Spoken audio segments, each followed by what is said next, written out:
Hello everyone, my name is doctor Hemlata. उम्मीद करते हैं आप सभी लोग अच्छे होंगे और अच्छे से तैयारी कर रहे होंगे। आपको मेरा वीडियो अच्छा लगे तो लाइक करिए, सब्सक्राइब करिए और बेल आइकन को ज़रूर दबाइए। आज हम आपको बताएंगे कि जो प्लानिंग कमीशन थी उसको रिप्लेस करके नीति आयोग को क्यों बनाया गया। तो जो प्लानिंग कमीशन थी वो 1 अप्रैल 1951 को बनी थी। देन जो हमारी नीति आयोग है वो 1 जनवरी, वो कब बना है, वो 1 जनवरी और 2015 को बना है। तो पहले जो प्लानिंग कमीशन जो बनी थी उसमें कुछ डिमेरिट्स थी।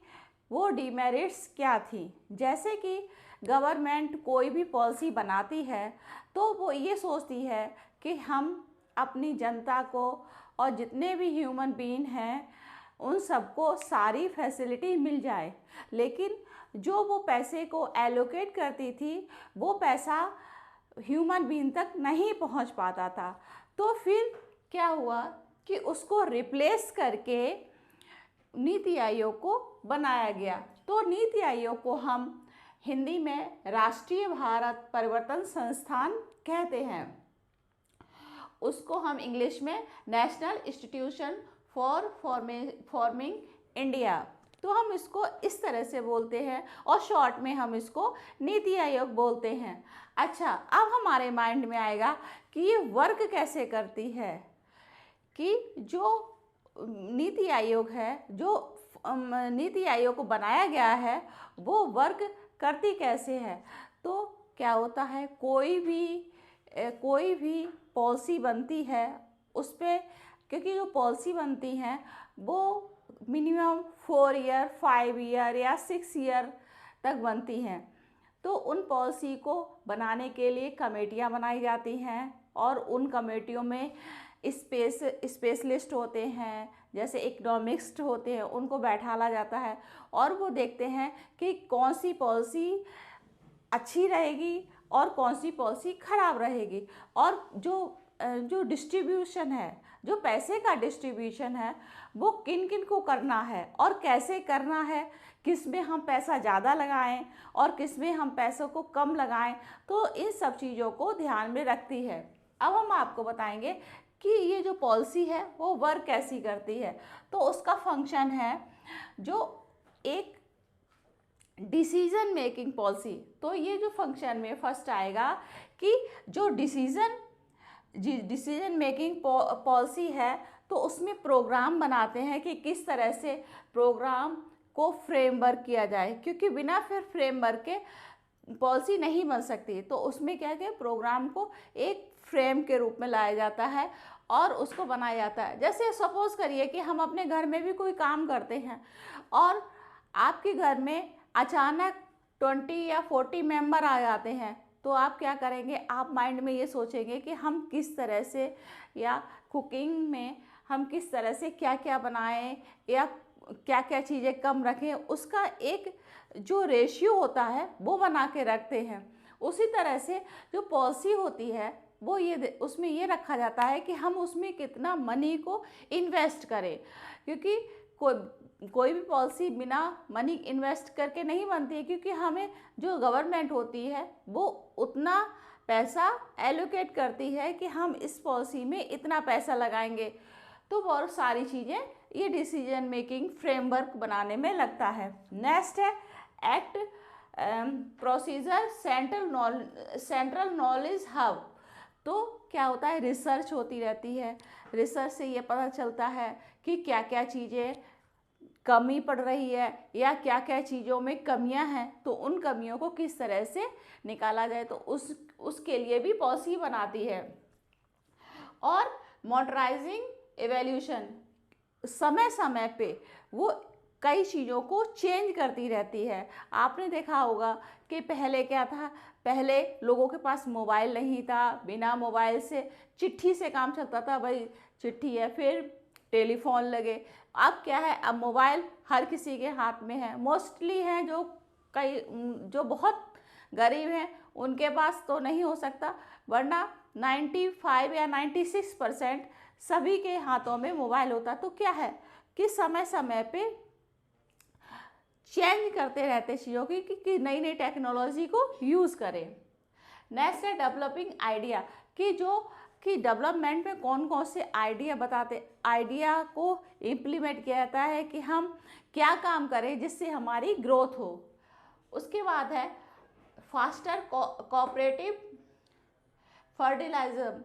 तो इसमें क्या है कि जो फास्ट कोऑपरेटिव कि अच्छे से अच्छे जल्दी ज़्यादा से ज़्यादा एक जो कोई भी काम हो रहा है, चाहे आप टेक्नोलॉजी का ले लीजिए या इंस्टीट्यूट का ले लीजिए, तो उसकी स्पीड को बढ़ाना चाहती है। तो बढ़ाने के लिए क्या है, विदेशों से भी क्या होता है कि विदेशों से भी नई टेक्नोलॉजी लाते हैं, जिससे कि जैसे आपने देखा होगा कि ट्रेन है तो सुपर ट्रेन चले, उसके लिए क्या है, जापान से उनके आइडिया को उनकी क्या पॉलिसी है और किस तरह से बनाते हैं, तो उनको वहाँ से आइडिया को लिया है, प्लस उनकी कुछ क्या क्या वो अपनी पॉलिसी में कर रहे हैं, तो उन सब चीज़ों को इसमें लिया जाता है।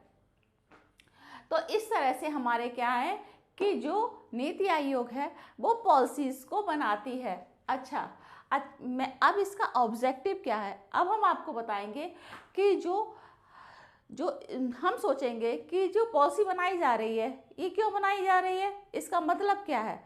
तो मेन ऑब्जेक्टिव होता है कि faster involvement and participation on the economic policy making process by state government of India, कि जो पॉलिसी को बनाया जा रहा है तो वो स्टेट बाय स्टेट में अलग अलग पॉलिसीज़ को बनाया जा रहा है। जैसे one district one product, MSME में जैसे कि नरेंद्र मोदी जी ने कहा है कि वन डिस्ट्रिक्ट वन प्रोडक्ट, कि जिस डिस्ट्रिक्ट में जो काम हो रहा है उसको और बढ़ावा दिया जाए। तो उसके लिए क्या है भाई, पॉलिसीज़ को बनाया जाएगा। तो वो पॉलिसी इसमें होता है कि इनोवेटिव आइडिया, की नए नए आइडिया को किस तरह से बनाया जाए और किस तरह से यूज़ किया जाए। तो वो हमारे आ जाएंगे आइडिया में। अब हम देखेंगे, और ये क्या है, ये नॉन कॉन्स्टिट्यूशन बॉडी है, ये हमारी कॉन्स्टिट्यूशन में नहीं आती है। इसको हम गैर संवैधानिक, इसको हम क्या बोलेंगे, गैर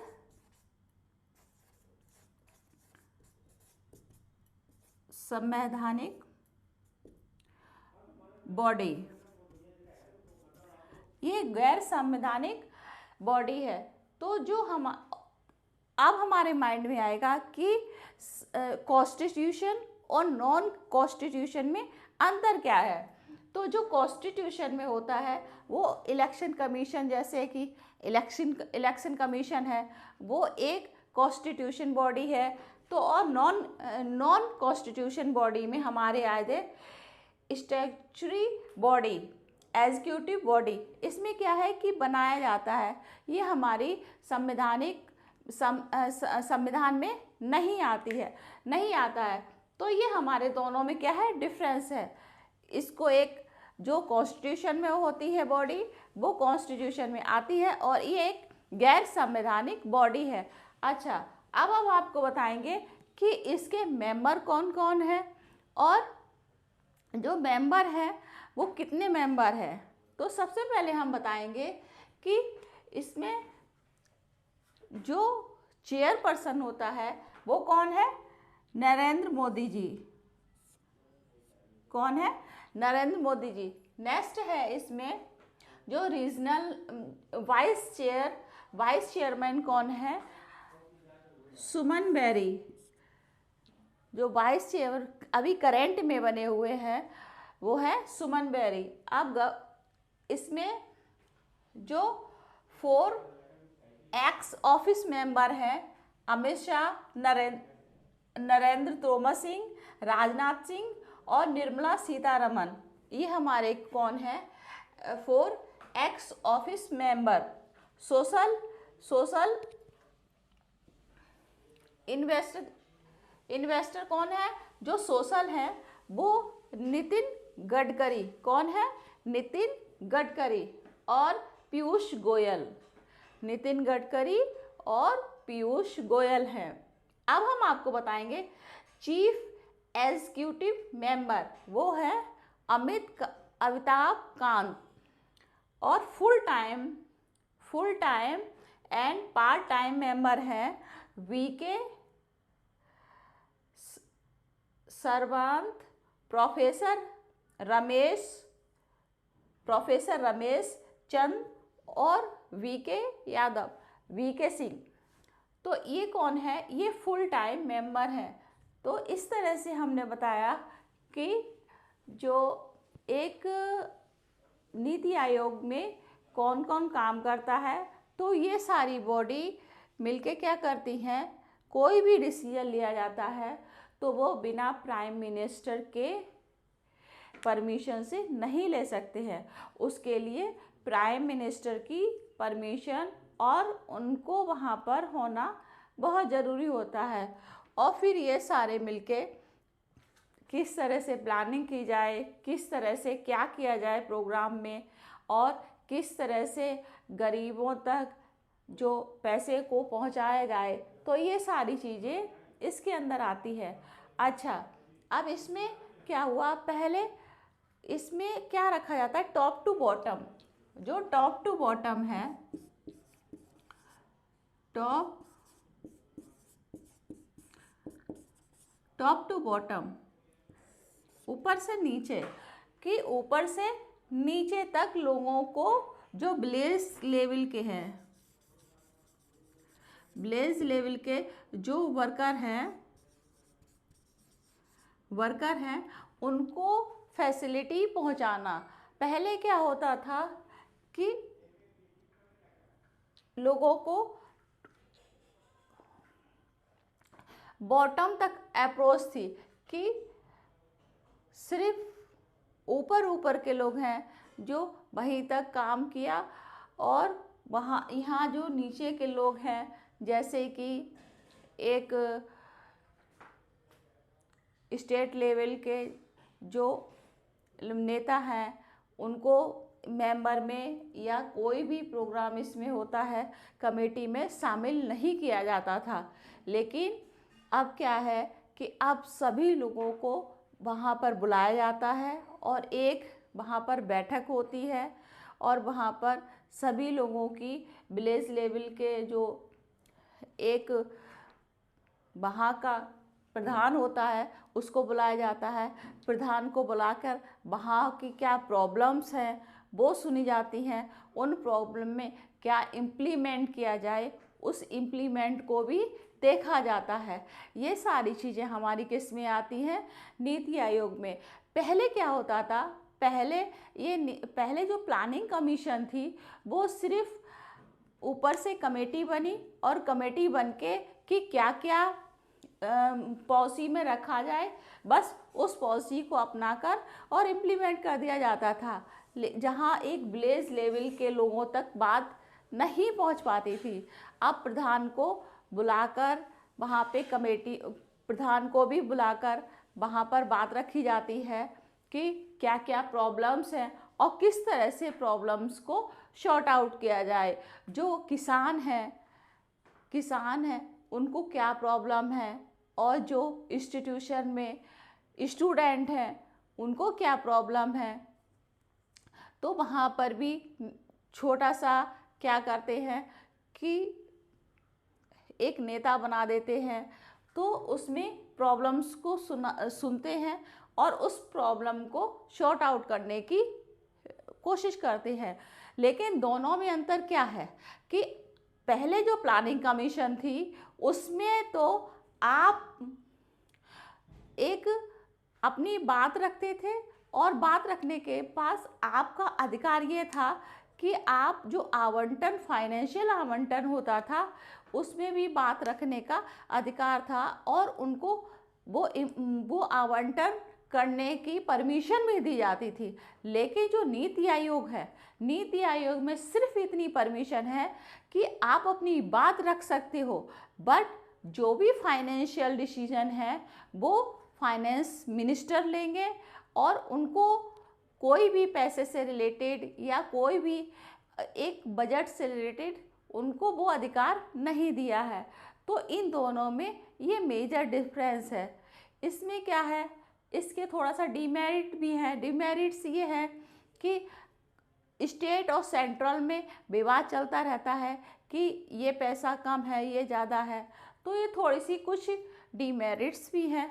बट मेरिट्स ये है कि आपकी बात को रखा जाएगा, आपकी बात को सुना जाएगा, आपकी प्रॉब्लम्स क्या हैं और पॉलिसी को क्या क्या बनाया जाए और किस तरह से जो इन्वॉल्वमेंट है कि इन्वॉल्वमेंट को भी वो रखते हैं कि आप आके अपनी प्रॉब्लम्स को बताइए और साथ में इकोनॉमिक्स क्या क्या पॉलिसी बनेंगी, तो पॉलिसी मेकिंग का प्रोसेस का और पार्टिसिपेशन का, कि आप आके वहाँ पर अपना पार्टिसिपेशन भी कर सकते हैं। लेकिन सिर्फ आप अपनी बात रख सकते हैं, लेकिन आपका ये अधिकार नहीं है कि आपको फाइनेंस से रिलेटेड अधिकार मिले। तो इसमें ये मेजर डिफरेंस है, तो इसलिए काफ़ी प्रॉब्लम्स भी आती हैं। तो इस तरह से हमने क्या बताया आपको, इसके ऑब्जेक्टिव बताए कि ऑब्जेक्टिव में हमने आपको बताया कि faster involvement and participation and the economic policy making of state government of India, कि स्टेट गवर्नमेंट ऑफ इंडिया में क्या क्या ऑब्जेक्टिव में ये रखा गया है कि आप पॉलिसी मेकिंग को बना सकते हैं। और फिर हमने आपको बताया नेक्स्ट में कि इसके फंक्शन क्या थे, कि फास्टर कॉपरेशन है, डेवलपमेंट है, देन मॉडर्नाइजिंग है, इवेल्यूशन है कि किस तरह से इवेल्यूट किया जाए चीज़ों को, और रिसोर्सेस सेंटर नॉलेज दी जाए, हब बनाया जाए एक तरह से कि हब बना के क्या है, नॉलेज का जब हब बन जाएगा तो यहाँ के लोग विदेश भी जाएंगे तो क्या करेंगे, एक सर्विस देंगे। तो सर्विस में क्या है कि मनी आएगा, तो ये सर्विसेज देंगे, तो उस एक्ट को बनाया गया और डिसीजन पॉलिसीज क्या क्या हो उसको रखा गया। तो ये सारी चीज़ें फंक्शन में रखी गई।